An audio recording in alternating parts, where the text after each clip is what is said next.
Canyon, that's where I long to be, with my 3 good companions, just my rifle, pony and me.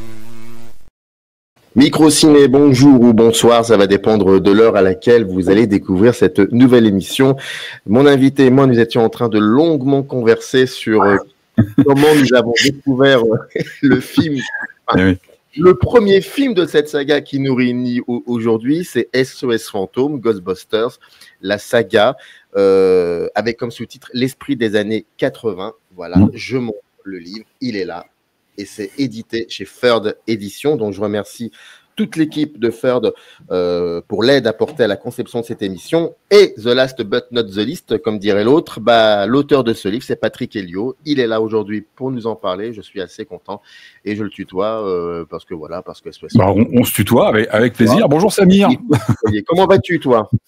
Ça va. Toujours ravi de répondre à une invitation pour parler Ghostbusters. C'est toujours un plaisir. Merci à toi pour l'invitation. Mais je t'en prie. Alors, je vais quand même, à propos de l'auteur, comme dit le livre, donc il faut quand même prendre le temps aussi de dire d'où tu viens, et c'est très important. Et tu es journaliste spécialisé depuis la fin des années 90, magazines, sites internet, tu collabores avec de nombreuses publications liées à l'univers du jeu vidéo. On en parlera dans cette émission, dont le mensuel Jeux Vidéo Magazine et Origami, super vieux jeu. Depuis 2007, tu es chroniqueur régulier du podcast hebdomadaire Silence en Joue de Libération. D'ailleurs, si vous avez entendu les premiers mots de Patrick, vous savez qu'il a une voix radiophonique.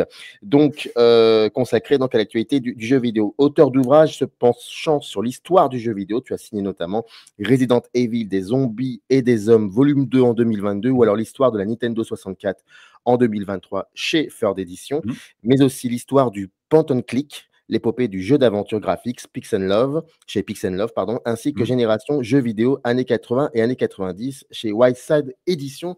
Et tu es l'auteur donc de ce livre, SOS Fantôme, la saga, l'esprit des années 80 chez Third. Et bien évidemment, dans le descriptif, il y a un lien, vous cliquez dessus, vous tombez sur la page dédiée du livre sur le site. Je crois que j'ai tout dit et tu m'as répondu que tout allait bien, donc on peut commencer à parler de SOS Fantôme. Question basique, très simple, même si tu l'as dit dès le début du livre, comment tu as découvert le film, mais j'aimerais bien savoir que tu nous le dises, que tu le répètes, comment tu découvres le premier Ghostbusters? Alors, c'est un souvenir assez lointain maintenant, malheureusement, les années passent, les années filent. Moi, j'ai connu l'âge d'or des vidéoclubs où les films étaient placardés comme ça, et puis on louait une cassette. Mes parents louaient des cassettes, et voilà, je crois que ma découverte de SOS Fantôme est passée par là, par l'objet VHS. Puis ensuite, évidemment, les passages en télévision, etc. Moi, ça a toujours été aussi lié aux jeux vidéo. C'est que je connaissais aussi le jeu vidéo Ghostbusters de l'époque, mais c'est vraiment l'objet VHS, la cassette vidéo qu'on louait, j'ai encore le souvenir de ce film et de la découverte de cet univers absolument unique. Alors, quel âge j'avais, c'est difficile de donner. Je devais avoir une dizaine d'années, peut-être à peu près, quand je l'ai découvert. Donc, on se prend ça, ça crée beaucoup de choses dans son esprit, ça fait rêver, ça fait un petit peu peur en même temps. Il y a quelque chose de, c'est ce que j'évoque aussi dans l'ouvrage, c'est que pour beaucoup de gens, notamment de ma génération, mais aussi, je pense, les générations suivantes, c'est souvent un premier contact avec l'épouvante ou l'horreur, on va dire, une horreur qui reste encore très axée comédie, mais dans un film comme ça qui est très très grand public,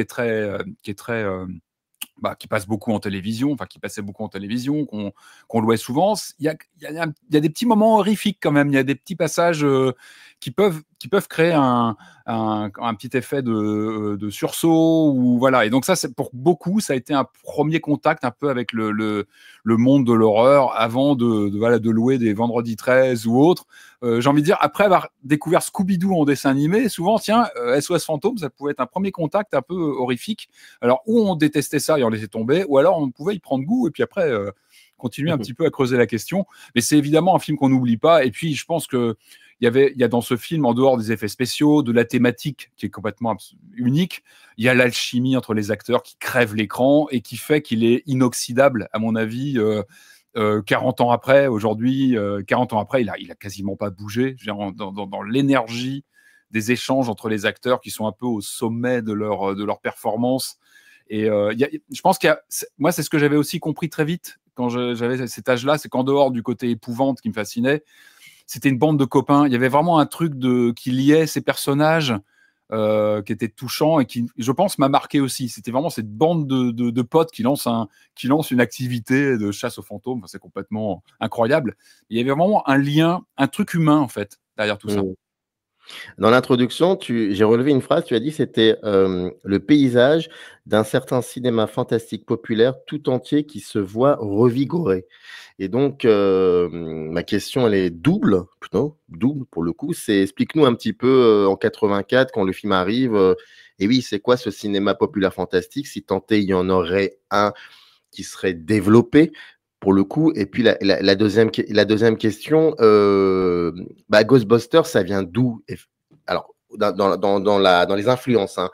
Je sais que ça vient dans la tête, entre autres, de Dan Aykroyd, mais ça, on en parlera après. Mais Ghostbusters, ça dit quoi aussi de cet héritage du film d'épouvante, voire même de la comédie d'épouvante ou de la comédie? Ouais, bien sûr, bah ça, d'ailleurs, c'est tout à fait expliqué par Dan Aykroyd et notamment Dan Aykroyd, hein, qui expliquera, c'est inspiré de toutes les comédies à base de fantômes. On sait qu'il y a des épisodes des Three Stooges, par exemple, avec des fantômes, de la chasse aux fantômes. Il y a des dessins animés Disney, je crois, où Mickey, Donald attrapent des fantômes. Donc, c'était une mécanique déjà qui était connue. Par contre, ce qui est vraiment intéressant, c'est qu'on est en 84. Et en 84, je pense qu'il y a vraiment une massification de ce type de film, de comédie à grand budget en termes d'effets spéciaux. Il y a aussi l'avènement d'une nouvelle vague de spécialistes en effets spéciaux qui vont donner des nouvelles capacités d'imagerie. Bah, c'est l'année où Thriller sort le clip de Michael Jackson. C'est aussi une sorte de repère en termes de ce qu'on peut faire. John Landis qui signe ce clip qui marque tous les esprits, parce que je pense qu'il y a un événement. C'est un événement, c'est un tournant, même dans l'aura de l'horreur auprès du très grand public. C'est un clip qui parle à tout le monde et qui va profondément marquer les esprits. C'est la même année. C'est pas un hasard. Je pense que vraiment, on a une sorte peut-être de plateau des effets spéciaux. Vraiment, on a des gens qui sont très pointus, très spécialisés, qui commencent à avoir aussi de la bouteille. On est aussi peut-être dans les dernières années avant l'avènement du numérique et du CGI, de tout ce qui va arriver avec l'imagerie de synthèse, qui va aussi complètement ensuite rebouleverser tout ça. Mais là, je pense qu'on est vraiment à la fois à la fin d'une époque et une sorte de transition en termes d'effets spéciaux, en termes de visée marketing des films. C'est-à-dire qu'on est vraiment sur des comédies. Je pense à Ghostbusters, évidemment. Je pense à Gremlins. Je pense à Goonies, qui sont des films qui arrivent à brasser une cible très large, en fait, qui peuvent toucher des relativement jeunes, des adultes, qui touchent à peu près tout le monde. Il y a une capacité, je pense vraiment. Gremlins, c'est pareil, ça commence comme une fable gentillette, ça finit quand même dans des effusions de bestioles qui sont tuées, découpées dans tous les morceaux. Voilà, on a vraiment ce cinéma à ce moment-là qui se permet d'intégrer comme ça de la comédie, des petits morceaux comme ça, des petites pointes horrifiques qui s'assument complètement. Et je pense que c'est ça aussi la formule Ghostbusters ou SOS. On va dire SOS Fantôme. Voilà, restons sur SOS Fantôme. C'est qu'il arrive vraiment à capter cette recette qui existe déjà de chasse aux fantômes, qui était un motif des comédies des années 30, 40, qui était déjà bien présent, mais qui va être complètement bouleversé à l'aune des technologies des années 80, parce que les effets spéciaux, moi je trouve qu'ils ont admirablement bien vieilli. Tout ce qui est matte painting font toujours, je trouve, l'effet aujourd'hui. Les effets sur les packs de protons, etc. Je trouve que ça fonctionne toujours très bien. Il faut se dire que, je sais pas, on imagine ce film-là 5 ans avant, il n'aurait pas eu du tout le même style. Je pense que vraiment, c'est un film en plus qui montre ce qu'étaient les années 80. On est au milieu des années 80. C'est aussi une philosophie, c'est une philosophie du matérialisme. On sait que ce sont les années où la technologie explose.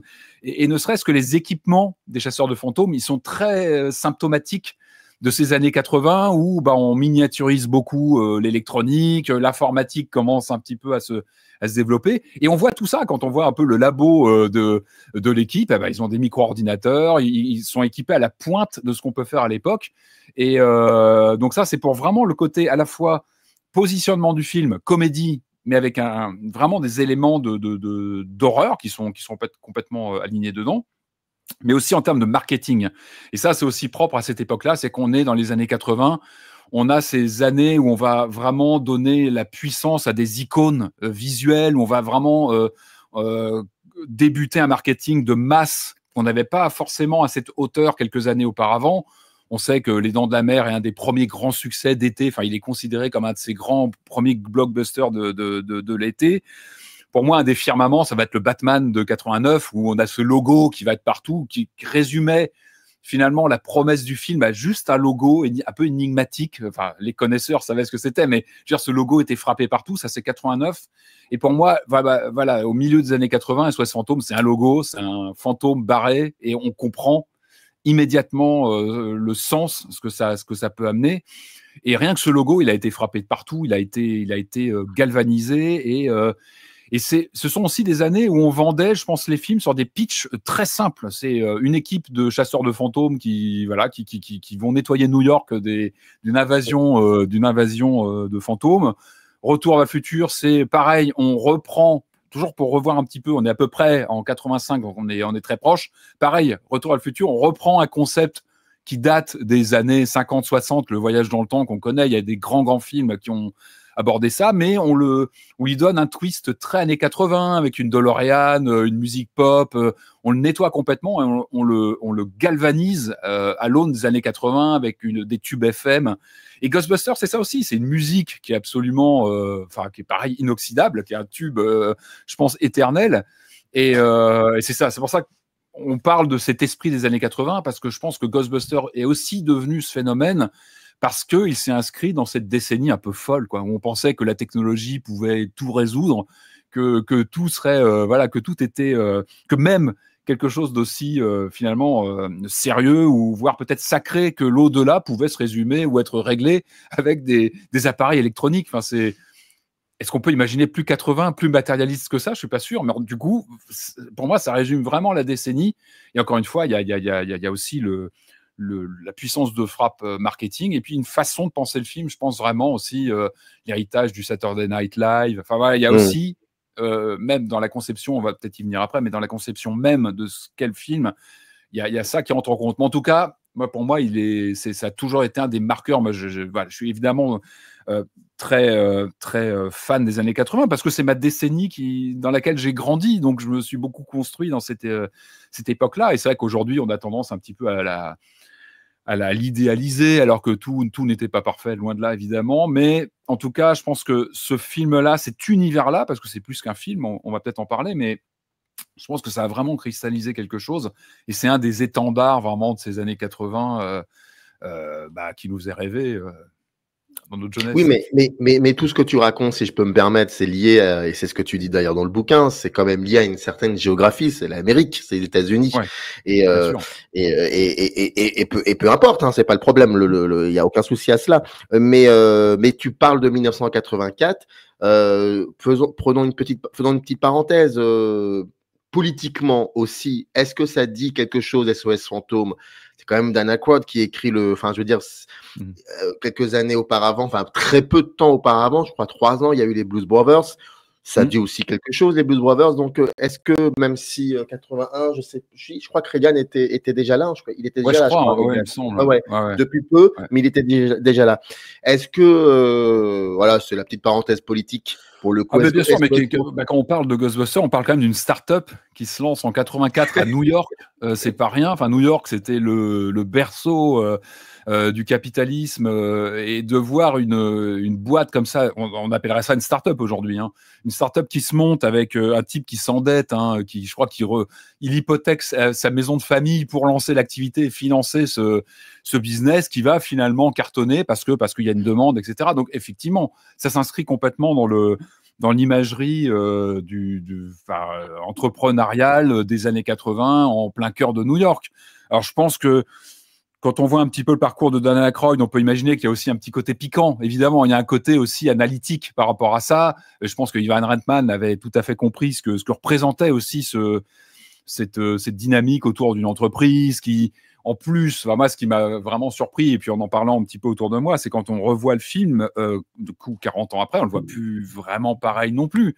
On a peut-être aussi, en tant qu'adulte, on a ce regard plus critique, on comprend aussi le message qu'il peut y avoir dedans, on se dit, oulala, on est vraiment sur quelque chose de l'entreprise, du capitalisme.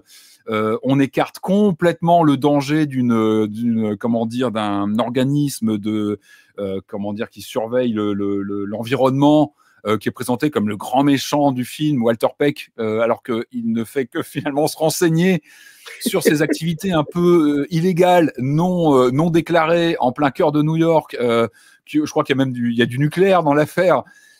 Il vient voir un petit peu ce qui se passe. On peut le comprendre. Ils sont quand même quand on connaît un peu New York, ils sont quand même dans un endroit. Il y a beaucoup de gens autour. Donc effectivement, dans le film, c'est quand même lui qui fait déraper les choses. N'empêche que le fait qu'il les harcèle un petit peu, on peut comprendre qu'il y a des inquiétudes quand même au niveau écologique sur ces événements et cette activité un petit peu nébuleuse. Donc ouais, mais en fait, effectivement, c'est un pur film des années 80 aussi pour ça, c'est qu'il sacralise un petit peu cette idée d'entreprise de 4 mecs qui ont une idée comme ça géniale et qui vont en faire un business qui va faire un carton. Même si je trouve que le film prend parfois le temps justement de faire des pauses. Il y a toujours cette phrase de Winston, je me rappelle, qui fait un peu dans la séquence où il y a une discussion où il dit mais tu trouves ça normal que notre activité fonctionne autant que ça en ce moment. Enfin, ils sont tous pris dans la frénésie de la performance de leur entreprise. Et puis, il y a des moments quand même où il y a cette question, est-ce que c'est bien normal? Est-ce qu'il ne faut pas s'inquiéter de cette explosion des phénomènes paranormaux? Donc, voilà, tout ça est, je pense, bien mis en scène. Mais effectivement, c'est aussi les années 80 pour ça. Clairement, en plein cœur de New York, on ne pouvait pas faire plus ciblé.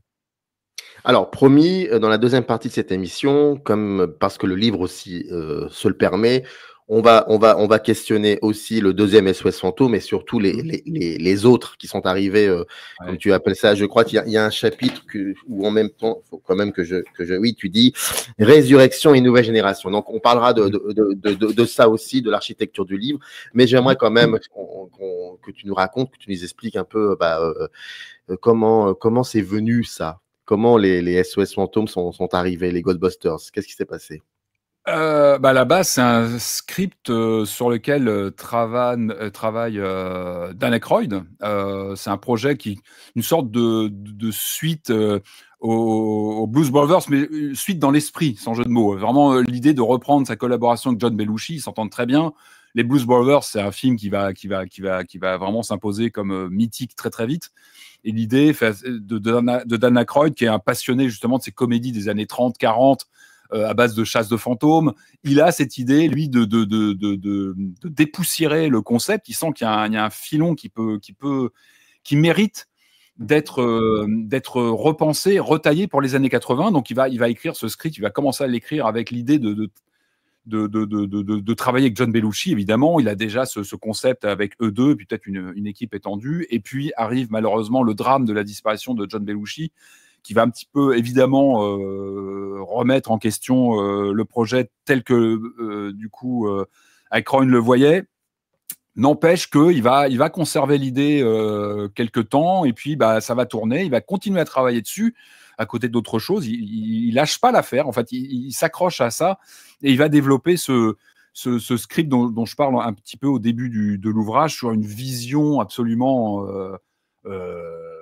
tentaculaire. En fait, sa vision initiale, c'est de la science-fiction, ça part dans tous les sens, ça demande des centaines de millions de dollars à l'époque pour être produit, c'est-à-dire qu'on parle de dimensions parallèles, on parle de différentes castes et d'équipes de chasseurs de fantômes en concurrence, on parle je crois, de voyage dans le temps aussi, on parle d'un film plutôt sombre, avec des voitures intelligentes, enfin voilà, quelque chose qui a priori déjà est assez difficile à lire et pas forcément quelque chose et surtout qui paraît complètement infaisable au cinéma. En tout cas, avec ce qu'on peut faire au début des années 80. Et puis finalement, ce script arrive sur le bureau d'Ivan Reitman et il n'en veut pas au début, il n'a pas le coup de foudre parce qu'il sent que c'est infaisable en fait. Quand il voit ces premières versions du scénario, il sent bien que c'est infaisable en tant que tel. Par contre, il va y avoir une discussion qui va se faire, et ce qui est intéressant, c'est que finalement la vision d'une sorte de blockbuster.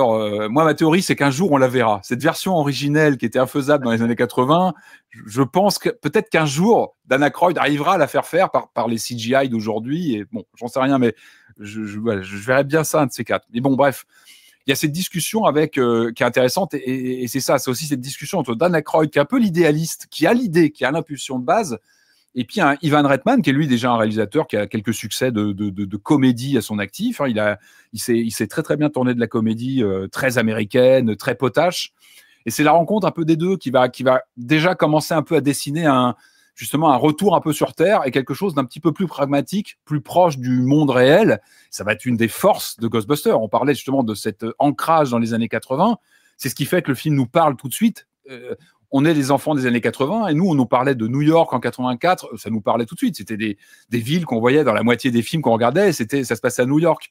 Et donc, le fait d'ancrer SOS Fantôme dans ce New York des années 80 et non pas dans un futur trop lointain, le fait et c'est aussi une indication d'Ivan Reitman et puis de Harold Ramis qui va les rejoindre par la suite. Il est aussi très, très important, on va dire le troisième maillon fort vraiment du scénario, c'est Harold Ramis, donc qui était acteur aussi, et puis qui va être co-scénariste, qui va travailler sur le scénario. L'idée, ça va être aussi d'expliquer, en fait, de faire une sorte d'origine story de ce qu'est SOS Fantôme, parce que Dan Aykroyd voulait commencer par de l'action directement, on aurait dû être plongé immédiatement dans de la chasse aux fantômes dans tous les sens. Et non, il faut expliquer ce que c'est. Et justement, c'est passionnant de voir l'émergence de cette équipe, comment ils vont travailler, les coups de stress en découvrant un premier spectre dans une bibliothèque. Enfin voilà, c'est ça qui fait aussi le sel du film.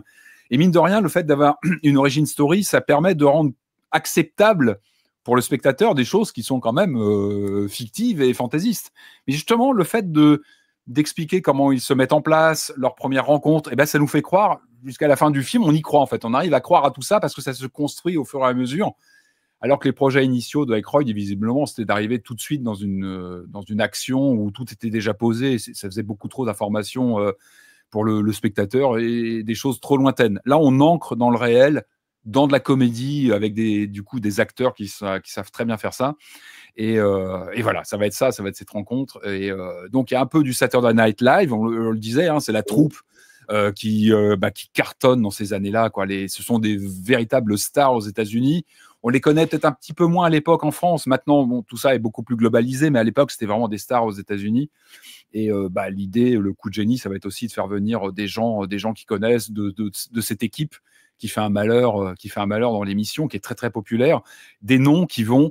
C'est aussi un début pour ça, Ghostbusters. C'est que c'est un début de gens qui viennent de la télévision et qui font un carton au cinéma. Parce qu'en général, c'était difficile de faire dans ce sens-là. C'était pas une évidence du tout d'arriver de la télévision et de se hisser dans un blockbuster en fait de cinéma. C'était pas une évidence en termes de succès. Et eux, ça va fonctionner. Donc ça ouvre aussi une porte, une sorte de passerelle entre les émissions de télé populaires et puis un cinéma qui se nourrit de ses savoir-faire. Et puis, on parlait des années 80, mais je pense que la force aussi, on est dans les années, vous savez, les années Reagan, c'est très ponctué par les corps musclés, Rambo, donc Sylvester Stallone, Arnold Schwarzenegger, qui va vraiment percer à peu près à cette époque-là, Bruce Willis un peu plus tard. On est vraiment dans les années où on idolâtre un petit peu ces corps parfaits, très, très impressionnants, Rambo, Rocky, Terminator, enfin voilà, on joue beaucoup là-dessus. SOS Fantôme, c'est pas ça, c'est des geeks, c'est une bande de nerds, de techniciens qui viennent de l'université. On a un beau parleur dans l'équipe qui serait plutôt un commercial qu'autre chose. Et c'est aussi un de ces films qui va contribuer à faire percer un peu ou en tout cas à faire évoluer l'image du geek, du nerd, du technophile, et de montrer qu'ils savent aussi créer des choses, qui peuvent être des héros d'un film d'action. Et ça aussi, ça change un petit peu des grands standards de l'époque. Quand il y a eu le succès incroyable et foudroyant du premier Ghostbusters, tu l'as un peu évoqué dès le début de l'émission. Il y a eu ensuite des produits dérivés, des objets très iconiques, il y a la musique dont tu parlais. Mais c'est marrant parce que j'ai l'impression que ces films-là, Retour vers le futur, c'est ce que tu dis dans le bouquin d'ailleurs, Retour vers le futur, Gremlins, celui-ci, donc Ghostbusters. Dans cette période-là du cinéma populaire américain, il y a toujours un rapport avec un objet bien précis.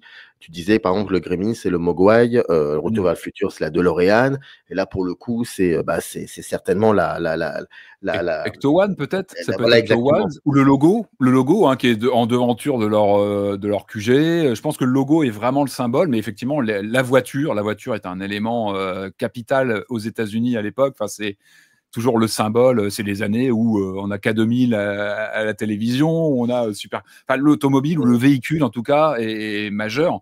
Mais oui, ce sont les années de marketing massif où une icône, un logo, enfin la manière dont sont travaillés les logos à l'époque, Retour vers le futur, SOS Fantôme évidemment, les Gremlins aussi, il y a quelque chose de toujours très identifiant. Au premier coup d'œil, on comprend ce que c'est et on peut quasiment, encore une fois, des pitchs toujours très simples.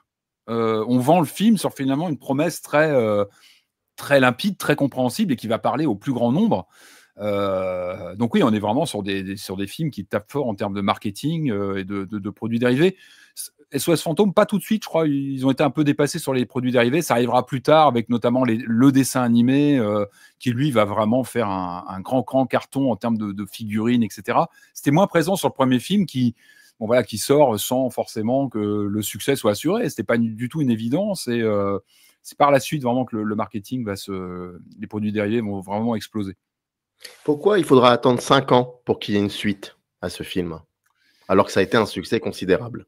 Alors, je crois qu'il y a plusieurs explications. Déjà, il n'y avait pas une envie folle, visiblement. Alors, pas tous. Hein. Dan Aykroyd, lui, il voulait continuer tout de suite parce qu'on sait que lui, il est passionné. Il l'est toujours, d'ailleurs. Il est toujours aux commandes aujourd'hui du dernier film. On peut encore lire des news. Là. Il est encore sur le prochain. Enfin, de toute façon, lui, maintenant, il est un des superviseurs de la marque en général. Donc, de toute façon, lui, depuis les débuts, il est là. Il pousse SOS Fantôme de façon active depuis les tout débuts. Donc lui, il est partant assez vite.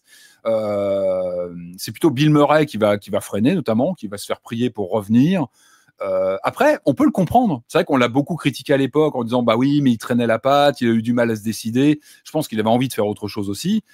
Et effectivement, on va vite se rendre compte que c'est pas évident de retrouver l'étincelle, la magie un petit peu du premier film. Effectivement, il y a une rencontre. Comme on disait, le premier, il y a beaucoup de hasard. C'est un film qui se fait.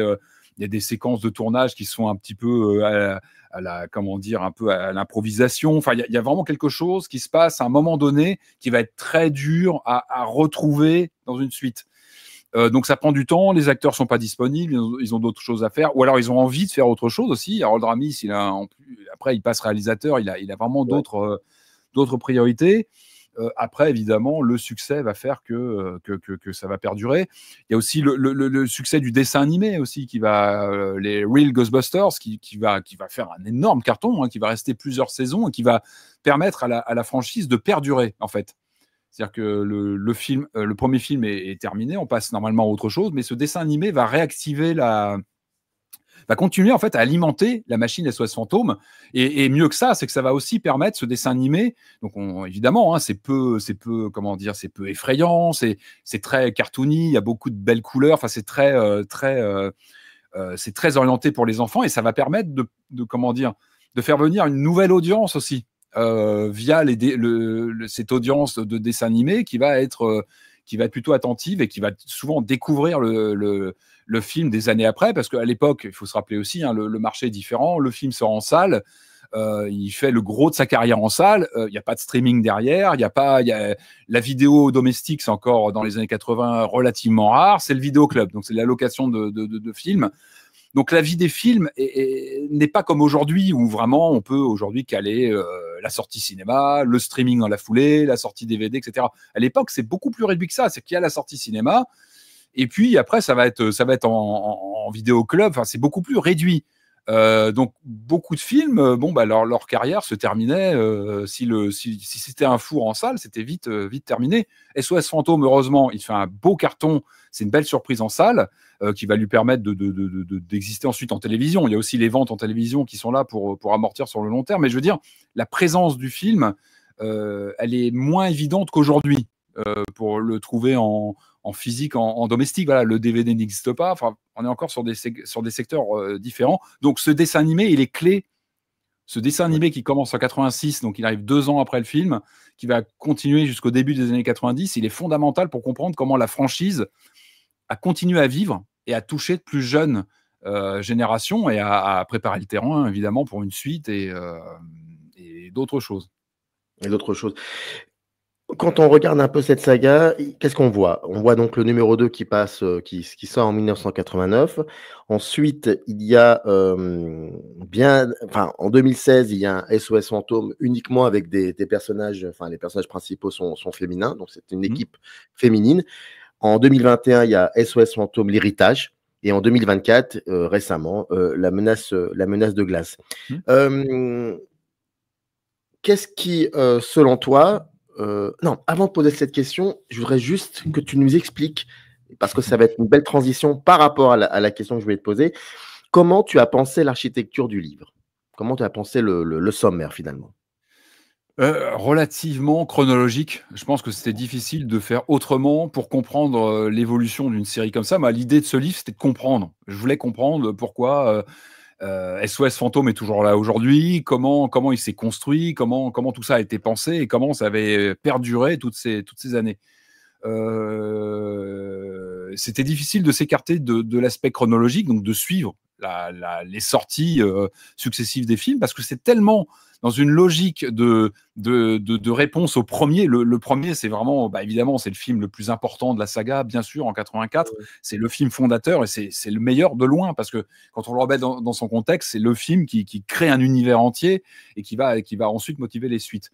Mais je veux dire, toutes les suites qui vont se faire dans les années qui vont suivre ne font que répondre au premier. Donc, c'était impossible de ne pas traiter le premier vraiment comme une sorte de gros bloc d'introduction, parce que c'est ce qui nous intéresse et puis c'est vraiment ce dont va découler toutes les productions suivantes. Donc, j'ai suivi une chronologie. Je me suis juste permis, vraiment dans les premières pages, de resituer un peu ce rêve de Dan Aykroyd, ce concept qu'il avait dans la tête de SOS Fantôme, beaucoup plus large, infaisable à l'époque, parce que je pense que peut-être qu'un jour on le verra sous cette forme-là, peut-être qu'on y viendra ou pas, mais en tout cas il y aura certainement quelque chose de faisable en 2025 ou je ne sais quand. On pourrait le faire, je pense techniquement, ça serait beaucoup moins impossible qu'à l'époque.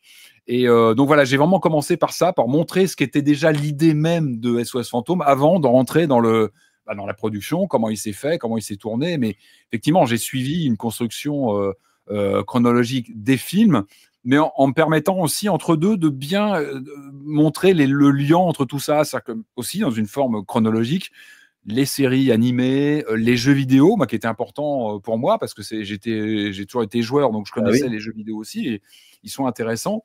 De montrer comment tout cet univers s'est construit comme ça autour évidemment des films, de façon chronologique, mais aussi toute une galaxie de jeux vidéo, de produits dérivés, d'éléments comme ça qui ont permis à SOS Fantôme d'être encore là 40 ans après, et puis d'avoir encore de l'actualité, d'avoir, je crois, une série qui arrive bientôt, un prochain film dont on commence déjà un peu à parler en pré-production, visiblement. Voilà, comment on peut expliquer ça et de voir que des personnages sont toujours là. Enfin, on a des personnages qui sont là depuis les débuts, il y a 40 ans, donc c'est intéressant. Je trouvais que c'était vraiment le sujet du livre, c'était de comprendre ce qu'était SOS Fantôme. L'apport de la série animée, tu l'as très bien dit, et tu le dis aussi dans le bouquin, c'est très important parce que c'est une espèce de passerelle. Et puis, c'est surtout le fait de garder le cap par rapport aux générations de venir. Juste par rapport aux jeux vidéo, pour le coup, qu'est-ce que ça va donner ça dans la culture populaire liée à ce film? Enfin, liée à cette saga. En fait, le jeu vidéo, il accompagne toute l'histoire de Ghostbusters. Depuis 84 jusqu'à il n'y a pas très longtemps. On a, même encore là, il y a des sorties de jeux en réalité virtuelle SOS Fantôme, parce que le sujet c'est un sujet en or massif pour le jeu vidéo. Enfin, capturer des fantômes, ça fait rêver déjà, ça fait rêver à peu près tout le monde. Enfin, ou ça peut inquiéter, peu importe. Mais en tout cas, ça crée quelque chose, ça crée une réaction. C'est une marque qui très vite fait ses preuves, donc qui montre que ne serait-ce que plaquer un logo Ghostbusters, ça peut parler, SOS Fantôme, ça peut parler au plus grand nombre. Puis voilà, il y a un vivier d'histoires qu'on peut raconter autour. Et donc, dès 84, on a du jeu vidéo, et puis du jeu vidéo plutôt intéressant. Hein. C'est un des premiers succès des premiers succès micro-ordinateurs d'Activision, qui reste aujourd'hui encore un des acteurs majeurs du jeu vidéo, une boîte américaine. Qui va signer, enfin qui va travailler sur une adaptation officielle du film, hein, donc avec la licence SOS Fantôme, Ghostbusters. C'est une pointure hein, du développement de l'époque qui signe le premier jeu. C'est David Crane, qui est un des fondateurs d'Activision, qui est le créateur de beaucoup de grands jeux chez Atari à l'époque. Avant, il était chez Atari. Et il va notamment signer Pitfall, qui est un grand classique des années Atari. Et lui, donc, il va travailler sur le premier jeu officiel SOS Fantôme que j'aime beaucoup, le jeu Ghostbusters de 84. Quand on connaît les limitations de l'époque, où on pouvait beaucoup d'adaptations de films de l'époque étaient franchement honteuses, c'est-à-dire qu'on prenait la licence, les éditeurs payaient très cher une licence et se contentaient de plaquer la licence sur un jeu existant. Et j'ai encore en souvenir le Alien de Fox Interactive, qui était un Pac-Man où on changeait les Pac-Man contre des aliens. Enfin, vraiment, c'était une illustration, quoi. C'est comme on disait, c'est une photocopie, comme on disait autrefois. On clonait un jeu existant et hop, on plaquait une licence dessus, on mettait une belle jaquette et zou. Non, SOS Fantôme, le Ghostbuster de David Crane, il est beaucoup plus pointu que ça. Il le fait en temps très limité. On n'a jamais beaucoup de temps pour adapter un film. Il faut aller très vite, il faut sortir en même temps au plus proche. Lui, donc, il prend une maquette qui existait déjà. Il avait déjà pensé à un jeu de voiture comme ça, avec un système d'évolution et de parcours. Il prend cette maquette, il la transforme complètement et ça crée ce jeu SOS Fantôme que je trouve toujours très, très malin, parce que c'est un jeu qui, pour moi, capte la quintessence de ce qu'est SOS Fantôme. On le disait, c'est un film sur le capitalisme, sur le fait de monter sa boîte et évidemment de chasser des fantômes. Et tout ça est dans le jeu de David Crane, où on a une carte de New York. C'est un jeu qui reproduit l'avènement de Zool qu'on voit dans le film. Tout ça est mis en scène, c'est-à-dire qu'on a vraiment de la capture de fantômes au quotidien. Et en même temps, à côté de ça, on a un côté un peu management, c'est-à-dire qu'il faut gérer son entreprise, on peut améliorer son véhicule, changer de véhicule, investir pour avoir quelque chose de plus performant, et on va aller combattre sur le toit d'un gratte-ciel à New York, comme la fin du film. En fait, on va vraiment reprendre des différentes séquences. On pilote des voitures dans New York, on attrape des fantômes. Enfin, pour l'époque, je trouve que c'est un jeu très complet, multi-épreuves, et surtout qui permet de retrouver l'essence du film. Et c'était assez rare pour l'époque, je trouve, en général, de retrouver l'essence d'un film en 84 dans un jeu vidéo. C'était pas une évidence. Et vraiment, je trouve que le jeu de David Crane, qui va être adapté sur à peu près tout ce qu'on peut à l'époque, la NES, la Master System, mais surtout les micros, hein, c'est un jeu Commodore 64 à la base, qui va être adapté sur Amstrad et d'autres. C'est un jeu vraiment que je trouve, en tout cas, avec les limitations de l'époque, très respectueux de la licence. Puis après, toutes les suites vont avoir en général droit à une adaptation en jeu vidéo. Bon, tu expliques dans le livre que le SOS Fantôme 3, ça n'a pas été facile, ça a été très compliqué. Puis tu expliques aussi qu'il y avait d'autres films qui sont arrivés à ce moment-là, qui peut-être prenaient le relais. Puis il y avait un cinéma américain populaire qui évoluait aussi. Je dis pas qu'il progresse ou qu'il régresse, mais qui évoluait aussi. Et peut-être que c'était plus le bon moment pour SOS Fantôme. Et en 2016, on a le film de Paul Feig. Et puis ensuite, on a en 2021 et 2024. Alors les aficionados, les hardcore. Je sais pas si tu en fais partie. ne veulent même pas entendre parler du 2016. Pour eux, c'est 2021. Enfin, oui, non, 2021 et 2024. Mais je ne pense pas que tu sois de ceux-là, parce que bon, pas du tout. Dans le livre, on en parle. Donc, parle-moi un peu de ça, qu'est-ce qui fait qu'à un moment on en arrive à la version de Paul Feig. Et puis surtout, ça c'est pas un truc que j'invente, c'est factuel pour le coup, c'est que depuis maintenant un certain temps, le cinéma américain populaire a tendance à revisiter donc ces objets, ces icônes, parce qu'on perd d'imagination constant. Et ça peut donner des choses intéressantes comme des choses finalement passables, on va dire ça comme ça. Pour SOS Fantôme, est-ce que c'est le cas? Alors, SOS Fantôme, c'est compliqué. Donc, le projet de SOS Fantôme 3, il est resté longtemps sur la table, il était évoqué. C'est vrai que le 2, pour revenir très brièvement dessus, il était attendu. Il va pas avoir le succès du premier. Il est moins. Enfin, moi, j'aime bien SOS Fantôme 2. C'est un film de cœur parce que parce que c'est un film que j'ai découvert ado et que j'étais juste ravi de retrouver ces personnages en fait. Et moi j'aime bien Viggo des Carpates, enfin j'aime bien le personnage, l'antagoniste, je trouve plutôt réussi et assez angoissant. Après il y a plein de défauts dans le film. Bref, c'est pas un grand carton et ça, bon bah Bill Murray est complètement, il a dit jamais on reprendra là-dedans, c'est bon. J'ai fait le deuxième pour les sous, il le dira. Hein, ils ont vraiment fait ce qu'il fallait pour le faire revenir.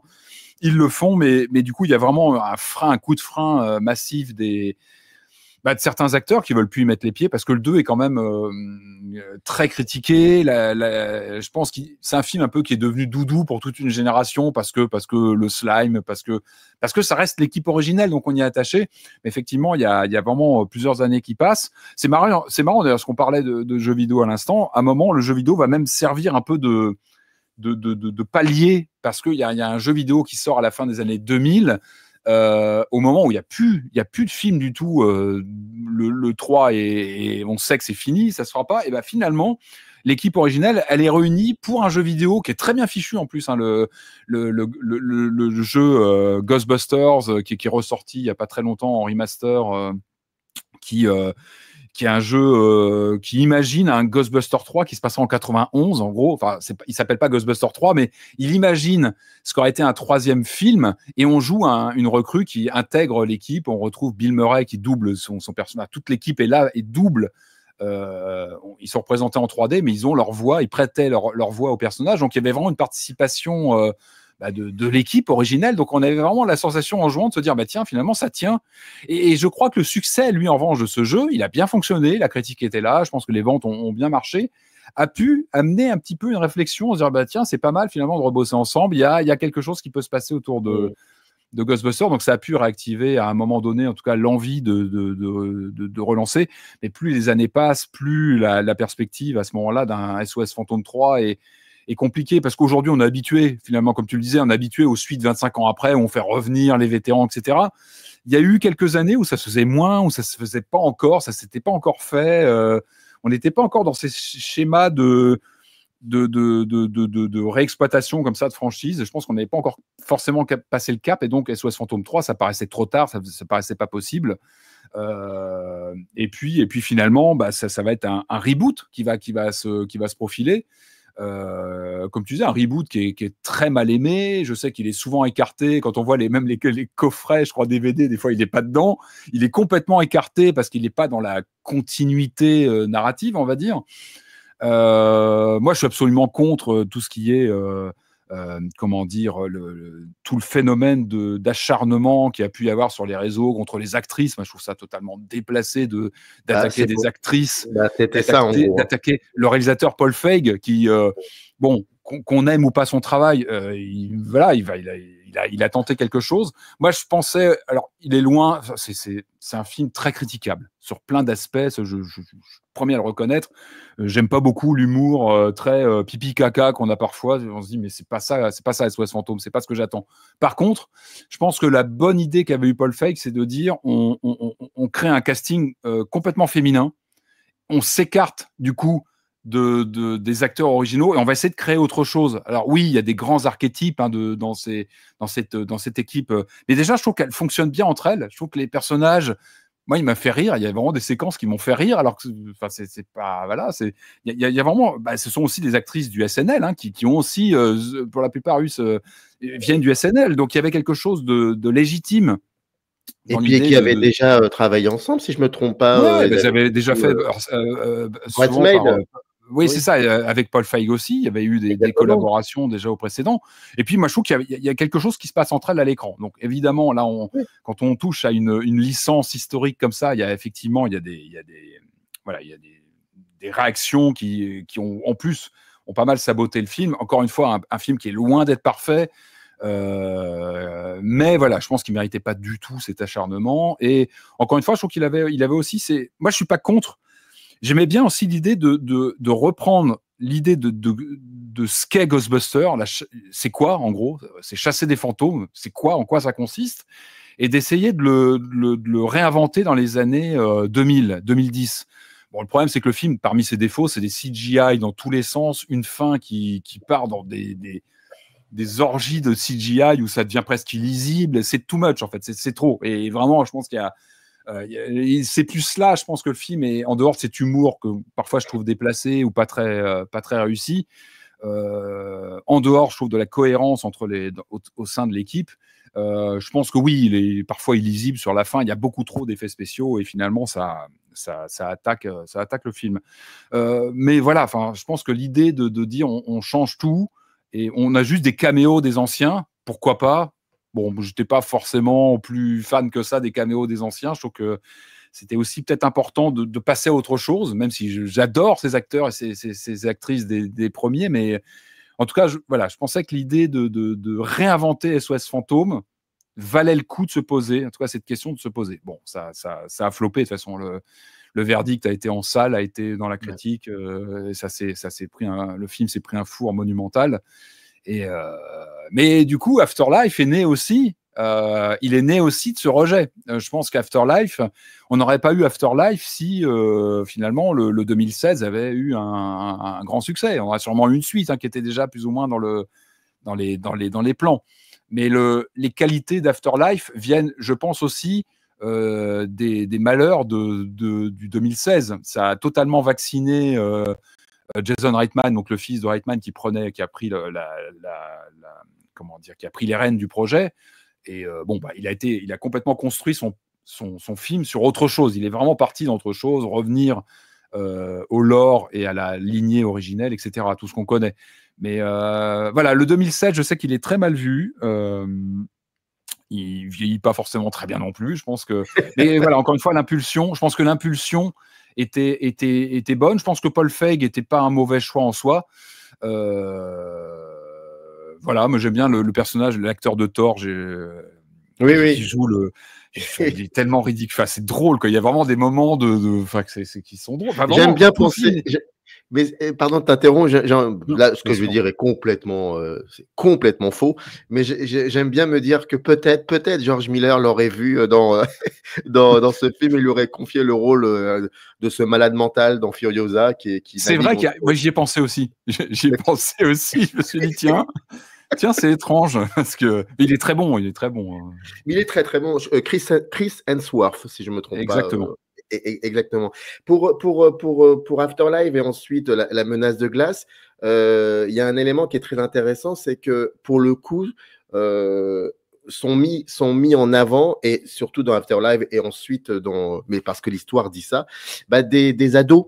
C'est-à-dire, ça aurait pu être des enfants aussi, mais c'est des ados, c'est-à-dire le public qui a été très important aussi. Un des aspects du public qui a été très important aussi pour le film de 84.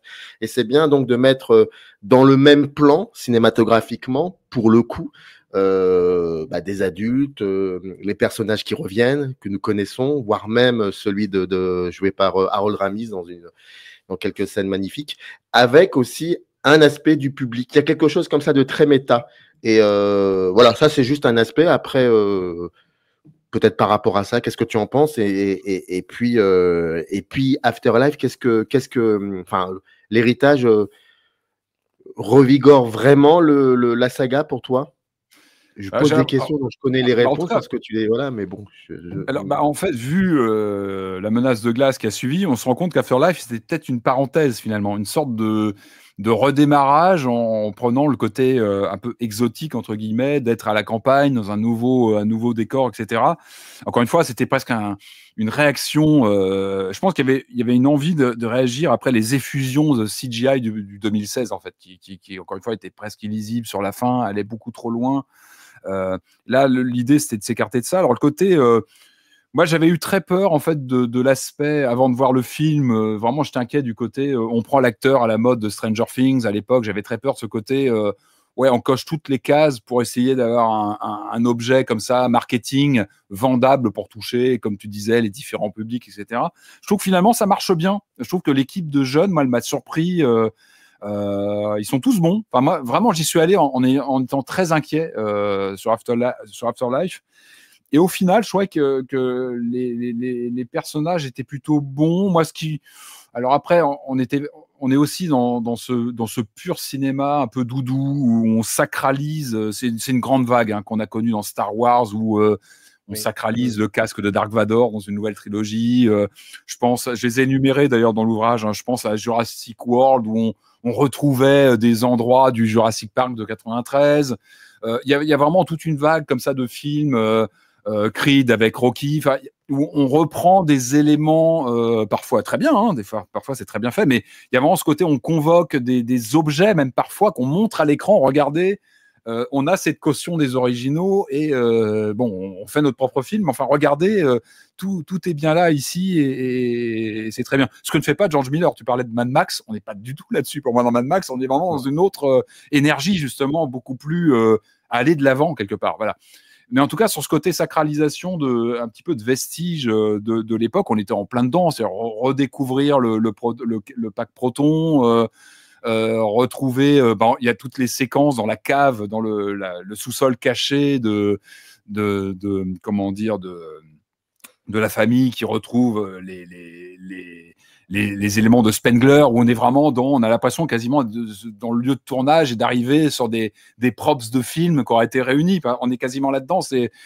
On fait un musée Ghostbusters quasiment à l'image dans le film. Enfin, c'est assez tout ça. Et bon, c'est du fan service. Hein, quand tu connais. Moi, c'est allé assez loin. Je trouve que même la bande originale reprenait beaucoup de motifs de Bernstein, de la fameuse bande originale excellente de l'original, qui est une énorme bande originale, qui est ressortie il n'y a pas très longtemps. D'ailleurs, le disque vraiment du score est absolument merveilleux. C'est un vrai régal, cette bande originale. Et je trouvais qu'il y avait beaucoup d'échos de tout ça. Et c'est un petit peu ressassé dans Afterlife. N'empêche qu'effectivement, après les effusions de 2016 qui partaient un petit peu dans tous les sens, il y avait un côté retour un peu au calme, déjà, quelque chose de plus... et en même temps, sans prendre beaucoup de risques, parce que finalement, sous couvert d'origin story un petit peu sur les invasions du premier, finalement, on retrouvait les grands méchants du premier, on retrouvait... les cas de possession du premier, on retrouvait beaucoup d'éléments du premier, donc il y avait à la fois un côté, on brise un peu, on n'est plus à New York, on change de décor, mais en même temps on se rattrape à les icônes des acteurs qui finalement déboulaient à la fin du film. C'est marrant, moi je suis attaché à eux, hein, vraiment, enfin, c'est l'équipe qui m'a toujours fait rêver, mais à chaque fois que je les vois revenir sur Afterlife, à la fin du film, il y a un côté un peu artificiel. Moi j'ai j'ai eu du mal au moment de leur retour à la fin du film. J'y voyais un peu une sorte de Deus Ex Machina, un peu artificiel, un peu à place. J'aurais préféré les voir autrement, en fait, sous une autre forme, peut-être, je sais pas. Comment dire, la menace de glace, c'est encore pire. Donc, je sais que leur présence à eux, autant ça nous régale parce qu'on est fan et que c'est l'équipe qui nous touche, ça nous touche évidemment. Après, est-ce que ça fait du bien à la franchise? C'est une grande question. Et on verra à l'avenir. Mais voilà, sur Afterlife, oui, c'était en tout cas un changement de décor. Et je trouvais ça très... c'est ce que voulait Jason Reitman, hein, c'était montrer, remettre aussi, je pense que c'était important, c'était après les effusions, je reviens encore à chaque fois là-dessus, mais c'est l'image un peu que je garde du 2016, c'est les CGI qu'on n'arrive plus à lire. Là, c'est remontrer, il le disait, hein, c'est remontrer un pack Proton en pleine campagne, ce que c'est, la puissance. Et je me rappelle, moi j'étais en salle, la première fois que le pack de Proton s'allume, il y a un bruit qui était vraiment caractéristique. Ça redonnait l'importance du pack Proton, en fait. Vraiment, enfin, au son, à l'image, c'était remontré ce qu'était ce truc qui avait été très travaillé à l'époque. Hein, le son de l'allumage, il fallait que ça en impose, qu'on montre que c'était puissant, que ça soit un peu effrayant aussi, l'allumage, que c'était l'espèce de ronronnement, que ça se met en route, et puis évidemment l'énergie qui en sort. Et ça, c'est vrai qu'Afterlife le remettait bien en scène, je trouve, de montrer que ces gens-là manipulent des trucs puissants, un peu dangereux, où il ne faut pas croiser les effets. On connaît les règles, il ne faut pas croiser les effets. C'est ça aussi les années 80, des règles qu'on a bien apprises par cœur, hein, ne pas nourrir un mogwai après minuit, ne pas croiser les effluves. Et qui sont rentrés d'ailleurs dans le langage populaire. Oui, souvent, quand on a un copain ou une copine qui fait n'importe quoi, on lui dit mais tu lui as donné il ou elle a bouffé quelque chose après minuit, c'est pas possible ça. Donc ne croise pas les effluves, tu fais ce que tu veux, mais ne croise pas les effluves, jamais, il faut pas. Ah bon, pourquoi? Bah si, en fait. Il y a de cela. Ça serait quoi la conclusion de SOS Fantôme si tant est il y aurait une conclusion ou peut-être 3 points de suspension? Une conclusion à quoi? Ouais. À l'ouvrage ou en général En général, pour le coup. L'ouvrage, effectivement, vu que général, ça fait partie de ça, mais est-ce qu'il y aurait plutôt 3 points de suspension qu'on pourrait mettre? ah bah, je pense, oui, je pense que c'est pas fini, hein. Enfin, là, on voit que ça commence un petit peu à bouger. Je pense qu'il y aura des annonces qui vont certainement tomber bientôt. Et puis, le dernier film a déjà quelques mois maintenant. Moi, je suis assez fasciné de me dire que cette franchise, qui est quand même très marquée années 80, qu'on a beaucoup assimilé à cette décennie, est toujours là. Alors, bon an, mal an, hein, on a pu le voir. Il y a des films plus réussis que d'autres. Certains ont tenté des choses et ça n'a pas aussi bien fonctionné. N'empêche qu'on se rend compte qu'il y a une impulsion, en tout cas, je pense que ça questionne pas mal de choses, en fait, sous couvert de divertissement, de côté comique, de chasse aux fantômes. C'est plus profond que ça. Je pense que ça touche quelque chose de... Bah déjà, je parle pour moi, je pense que ça aborde le sujet du paranormal avec une sorte de décontraction qui dédramatise un peu les choses quand on voit le Slimer, donc ce personnage du bouffe-tout dans le premier film. C'est rigolo et en même temps... je trouve que ça interroge sur l'au-delà, par exemple, ne serait-ce que les graduations dans le premier film de l'épouvante. Le bouffe-tout te fait rire à l'hôtel. Par contre, la première apparition dans la bibliothèque, c'est un jumpscare assuré, d'ailleurs, qui fonctionne toujours autant. Je trouve qu'il y a quelque chose de très fort. Et d'ailleurs, ça avait été dit par Ivan Reitman, hein, qui est le réalisateur du premier. Il disait qu'il fallait qu'on marque le coup tout de suite avec le premier fantôme. Il fallait qu'on montre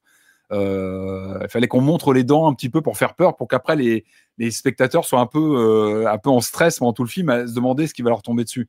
Et je pense que vraiment ça a créé quelque chose, mélange de comédie, d'horreur, d'une cohésion de copains aussi ou de copines pour le 2016. Il y a vraiment un truc pour moi qui compte là-dedans, c'est un groupe.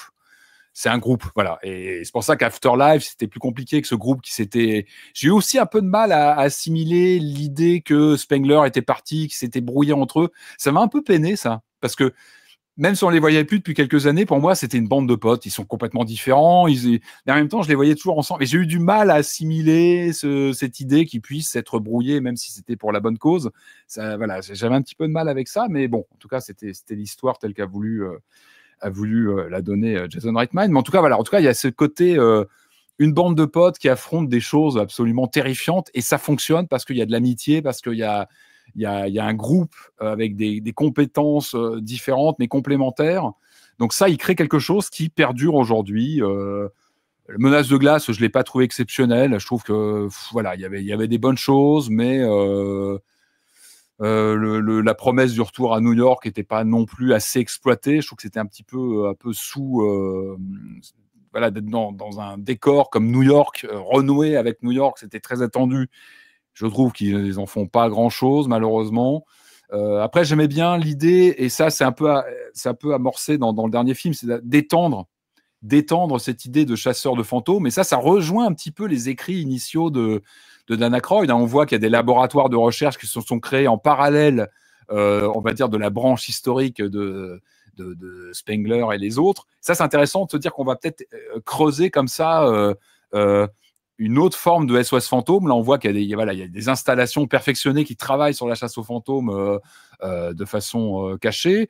Je sais qu'un des grands projets de Dan Aykroyd, depuis les débuts, je crois que son SOS Fantôme 2, il voulait déjà le faire en dehors des États-Unis, mais en Europe notamment, d'avoir comme ça des entités SOS fantômes à travers le monde et peut-être de les mettre en scène dans différents films. Ce serait peut-être ça, en fait, pour moi, la vraie évolution. C'est pour ça que moi, je tape pas sur le 2016 parce qu'il essayait d'avoir un point d'entrée un peu différent. Ça pourrait être intéressant d'avoir une galaxie de films, de séries télé qui soient dans le même univers, mais qui partagent comme ça qui mettent en scène différentes équipes à travers le monde, en Europe, en Asie, qui soient tous reliés par ce projet de capturer des fantômes, qui pourraient s'échanger des informations. Et ça pourrait ouvrir la porte à une infinité de cas de figure, de lieux hantés, d'apparitions liées à des légendes locales ou pas. Enfin, on peut imaginer des tas de choses. Ça pourrait être intéressant à voir. Mais en tout cas, ce qu'on peut dire, c'est que en 84, cette équipe-là, donc Dan Aykroyd, Harold Ramis à l'écriture, Ivan Reitman qui est là à la réalisation, ils ont créé un truc qui s'est pas limité à un blockbuster du moment. Il est resté. il s'est transformé, il est revenu en bien ou en mal. En tout cas, c'est toujours là. Cette notion de capturer les fantômes, il y a un côté peut-être fun, il y a un truc, je pense vraiment à la Scooby-Doo, de dédramatiser un peu le rapport au paranormal. Il y a un truc très... Et en même temps, ça peut faire peur. Donc je pense qu'il y a vraiment un peu de tout dedans qui fait que cette recette, elle fait toujours autant rêver. Et que je pense qu'elle est pas prête de disparaître parce que, encore une fois, le flambeau a été repris, des séries arrivent, des films sont arrivés, des jeux vidéo aussi pris le relais quand il y avait moins d'actualité au cinéma. Je pense que, bien sûr, notre génération, elle est aujourd'hui très ancrée dans la nostalgie. C'est pour ça que les acteurs originaux reviennent. Et encore une fois, moi, je suis ravi de les voir à chaque fois, mais bon, peut-être qu'il y aura une transition vers... vraiment une nouvelle génération. Il faudra peut-être un moment ou un autre dire on laisse vraiment les nouveaux acteurs arriver. Je trouve il y avait un point intéressant aussi dans le tout dernier que je trouvais malin, même si c'est mal exploré. J'aimais beaucoup l'idée de questionner le rapport d'une chasseuse de fantômes, en l'occurrence, avec un spectre. Ces spectres qu'ils ont enfermés pendant 40 ans, qu'est-ce qu'ils sont devenus? Ils font quoi là-dedans? Ils sont enfermés dans un lieu de stockage un peu mystérieux. D'ailleurs, c'était un peu différent dans les écrits de Dan Aykroyd. Il s'était penché là-dessus. À quoi ça ressemblerait? Il le décrivait dans ses scripts. Un truc un peu terrifiant, avec plein de spectres enfermés, des choses qui auraient pu justement en faire un vrai film d'horreur si ça avait été filmé tel quel, avec des âmes en peine, des gens torturés, enfermés dans un caisson qui n'était pas dans New York. Je crois que c'était dans une ancienne station-service. C'était transformé dans sa première vision. Je trouvais ça intéressant de questionner. Pendant 40 ans, des spectres sont enfermés, ils font quoi? Ils deviennent quoi? Et il y a une amorce de ça dans le dernier film, mais ça va pas assez loin et ça reste à peine en surface, mais ça pourrait être un sujet à creuser sur... Après ça, c'est bien, on les met en boîte, parce que c'est un peu ça, hein, on est dans les années 80, on est dans du matérialisme forcené, où l'électronique permet de mettre en boîte des fantômes, des revenants, c'est quand même pas rien. Qu'est-ce qu'ils font après? Qu'est-ce qu'on en fait? Qu'est-ce que ça devient? Bon, voilà, c'est peut-être des sujets, mais ça transforme un peu le sujet, mais le propos, mais ça pourrait être intéressant aussi de questionner vraiment SOS Fantôme en profondeur sur son ADN. Puis il y a aussi le premier, enfin les deux premiers qui ont été réalisés avant le 11 septembre et puis les deux autres, enfin les trois autres. Et est-ce que ça, c'est quelque chose aussi qui s'est déteint sur l'ambiance du film, des films, je pense, la saga? de toute façon, complètement. De toute façon, New York, on sait que ça a été... New York a évidemment pris de plein fouet. La ville, évidemment, ça va sans dire, mais tout le cinéma, on ne met plus en scène de la même manière. New York, évidemment, ça a impacté. Évidemment, c'est difficile d'écarter un événement comme celui-ci. Peut-être même que SOS Fantôme 3 a pu aussi être touché par ça, parce que c'est vrai que ça a profondément bouleversé pas mal de projets au cinéma et à l'époque. Oui, mais d'ailleurs, quand on voit le New York des années 80, on sent que les années sont passées. C'est un New York différent. On le voit ne serait-ce que même en termes d'organisation technique pour le tournage. C'est ce que racontait Ivan Reitman, c'est qu'il y a eu quelques scènes qui ont été tournées de façon improvisée, sans autorisation. Aujourd'hui, c'est impossible d'aller tourner au Rockefeller Center comme ils l'ont fait, sans demander c'est impossible. Et puis je pense que le film serait complètement serait tué dans l'œuf et il y aurait des procès dans tous les sens. À l'époque, ils ont pu le faire. Il y avait quelque chose encore une fois, c'était l'équipe du Saturday Night Live, ces acteurs-là, parce que ce sont avant tout des acteurs masculins, étaient très connus et vraiment on leur ouvrait toutes les portes. Donc ils ont vraiment profité de ça à fond. C'est aussi ce New York, oui, des années 80, comme tu dis, avant le 11 septembre, qui est un New York foisonnant, un New York qui est inarrêtable. Il y a quelque chose et ça transparaît dans le cinéma des années 80. Donc aujourd'hui, New York est une ville qui est toujours merveilleuse, mais qui a effectivement qui a eu ce passage. Évidemment, ça fait partie de son histoire aujourd'hui. Donc, mais on y pense, oui, que c'est un autre New York, évidemment, qu'on voit en image. D'ailleurs, il me semble qu'on voit le World Trade Center, il me semble, sur certains plans. Il y a des films comme ça où on voit et ça touche toujours parce que ça cristallise une autre époque, évidemment. Et la saga SOS Fantôme, l'esprit des années 80, c'est édité chez Third Edition. Le lien pour pouvoir vous le procurer, le lien. First Print aussi, moi j'ai mon édition First Print. Ah oui, moi je ne l'ai pas, le First. Alors attends, ça donne Ah oui, oui. qui est en dispo d'ailleurs, uniquement chez l'éditeur. voilà, et il faut voilà, donc dans ce lien, vous cliquez dessus et puis vous tombez sur plusieurs, enfin les deux versions. Édité chez Faire d'édition, et Patrick Helliot en est l'auteur et il est venu nous en parler. C'était prévu 50 minutes, on a dépassé de 15 minutes. Donc merci pour ta générosité et ta bienveillance. Non, merci à toi, merci, c'est toujours c'est un plaisir.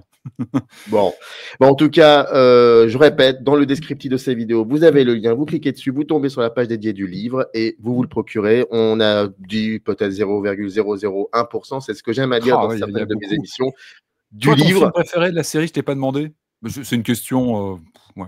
Bon. Mais j'aime bien le 2. Hein. Ah, toi aussi. Ah oui, ouais. je trouve le 2 très intéressant.